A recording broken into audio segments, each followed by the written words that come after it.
জগন্নাথ বিশ্ববিদ্যালয় কেন্দ্রীয় ছাত্র সংসদ যোগসু নির্বাচনে ছাত্রদল সমর্থিত প্যানেল ২১টি পদের ৩টি সম্পাদকীয় ও একটি কার্যনির্বাহী পদে জয় পেয়েছেন।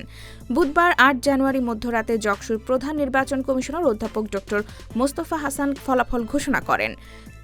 ছাত্রদল সমর্থিত ঐক্যবদ্ধ নির্ভীক জবিয়ান প্যানেল থেকে সাহিত্য ও সংস্কৃতি সম্পাদক পদে তাকরিম মিয়া ৫,৩৮৫ ভোট, পরিবহন সম্পাদক পদে মাহিদ হোসেন ৪,০২৩ ভোট এবং পাঠাগার ও সেমিনার সম্পাদক পদে মোহাম্মদ রিয়াসাল রাকিব ৪,৬৯৮ ভোট পেয়ে জয় পেয়েছেন।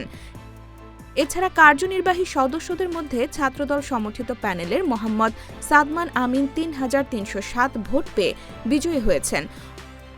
অন্যদিকে ভাইস প্রেসিডেন্ট পদে জয় পেয়েছেন শিবির সমর্থিত প্রার্থী মোহাম্মদ রিয়াজুল ইসলাম। জেনারেল সেক্রেটারি পদে নির্বাচিত হয়েছেন শিবির সমর্থিত আব্দুল আলিম আরিফ এবং অ্যাসিস্ট্যান্ট জেনারেল সেক্রেটারি পদে জয় পেয়েছেন মাসুদ রানা।